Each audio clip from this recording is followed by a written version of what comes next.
Hey guys, it's Jessica Ginger here at the Harkins 101 in Scottsdale on Mayo Boulevard, and today we are talking to Phoenix Film Festival's Executive Director, Jason Carney. Check it out.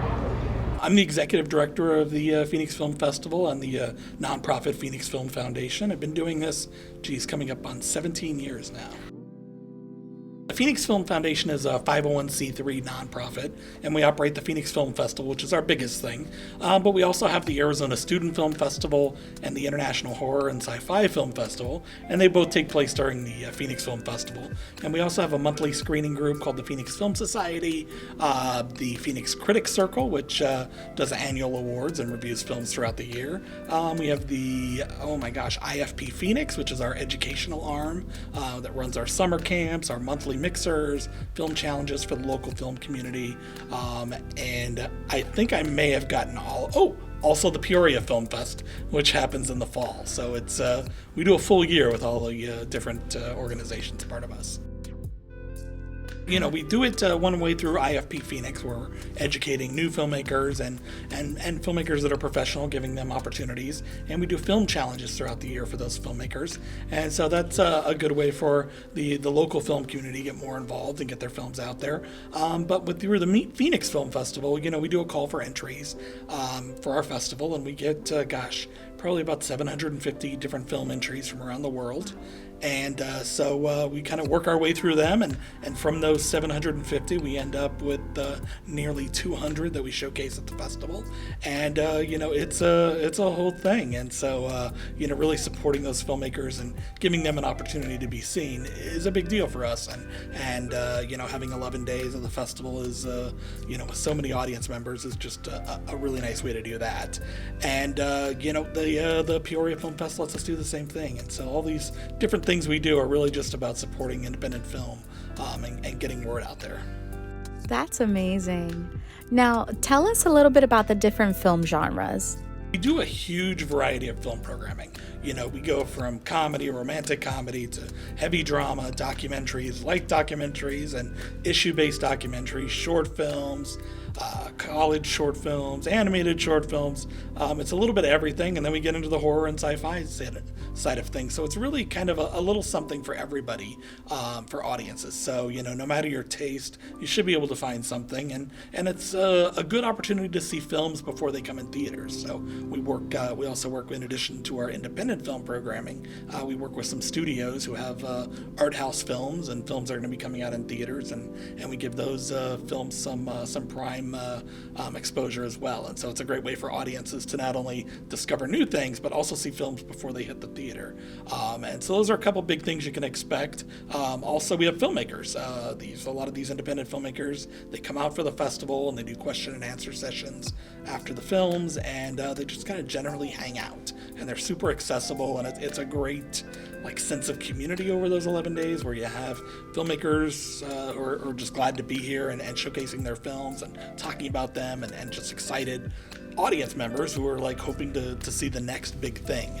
And so it just creates this great vibe. And then we have different seminars and panel discussions through the festival, and of course our big parties that we run throughout. We have 5 different parties at the festival, which is a great way to kind of come out. It's a great way to make it a date night. Yes, excellent idea. A date night or a friend's night out. I mean, there's so many movies to watch, right?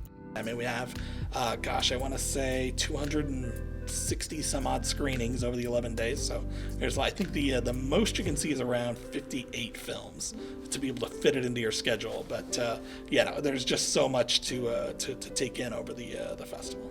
What are some of the films you are most excited to see at the festival? Picked up a few bigger films. I'm really excited. We've got this new Nicolas Cage movie, which is he plays himself, and it's just it's hilarious. And we have a film that we just acquired with Jenny Slate. It's called Marcel the Shell Marcel the Shell with Shoes, which was a stop motion animation thing that she developed, gosh, maybe 10, 12 years ago. And she's put out like little short films. And so now it's a feature film, and it's been a children's book. And so it's another one of our films that we just picked up literally yesterday. And so those are a couple of the high profile films. We have a great documentary about called Mama Bears, which is about Christian conservative mothers who have LGBTQ children, and their balance between being members of the church and dealing with that and the church's feelings on the gay community. And so it's a big struggle for those moms, and because they want to love their kids, and there's moms that just don't, and it's sad. And so it's really poignant documentary about that situation. And there's a really cool competition documentary. I know I'm talking about documentaries here on a roll, but it's called The Pez Outlaw, and it's a guy that in the 90s was basically importing like Pez from Western Europe that was exclusively for Western Europe. And so he was making like hundreds of thousands of dollars selling these rogue Pez dispensers that were not available in the US, and the US company was really mad at him. And it's so fun. It's great. It's a great story. It feels like a drug war drama, but it's so great. Yeah, we have some really good documentaries, and we have the Nick Cage movie, the Jenny Slate movie, and we're still adding films to our titles, which is great. And I'm sure audiences are going to love this location as well. All of our screenings take place here, which is an amazing theater. They just remodeled just a few years ago, so they have all the recliners. Their projectors are amazing. Our filmmakers just rave about the quality of the experience that we have in this theater. And Harkins is great to work with, and working with the hometown theater chain, and us being, Phoenix born and raised, or at least I was, and our organization being around for 22 years now, and we've been at this location. This will be year number 19 for us, and we put up a tent in the parking lot right next to the theater for all of our parties. We do a couple other parties with some restaurants in the shopping center, like Siena Agave right outside the theater, and our ticket center and office is right here on campus as well. So a lot of festivals you go to that are our size, you've got to go from one theater, one part of town to another, and try to find the parties, and this is all central one-stop shop. So it kind of really builds up the vibe of the event, just kind of seeing and hanging out with the same people.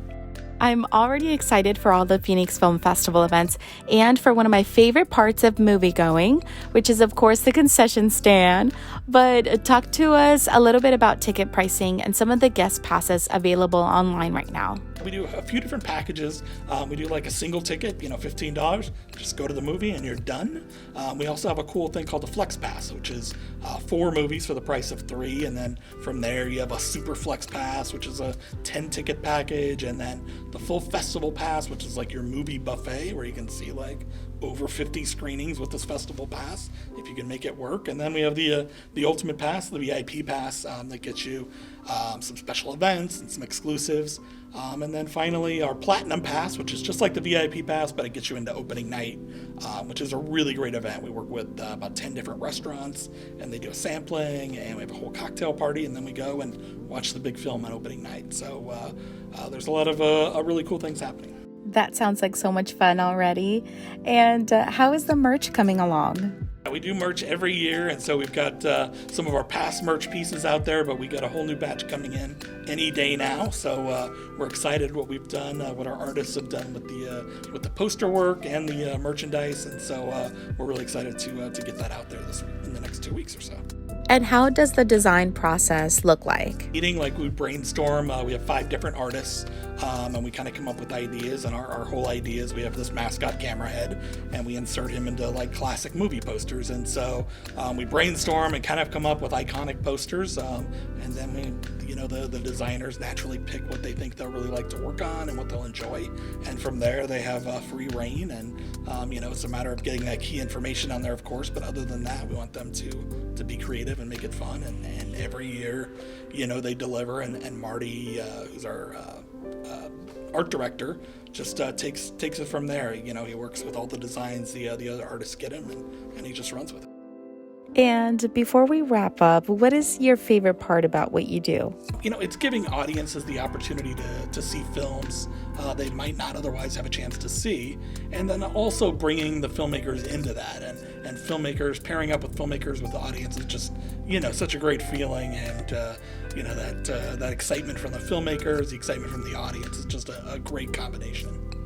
That's right, Jason. And moviegoers all over the valley, make sure you come on down and experience the Phoenix Film Festival.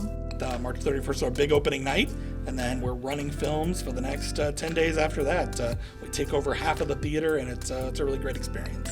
You can catch the Phoenix Film Festival from March 31st through April 10th here at the Harkins 101 location on Mayo Boulevard. Thank you so much to Jason for your time, and reporting for the Chic Daily, I'm Jessica Ginger.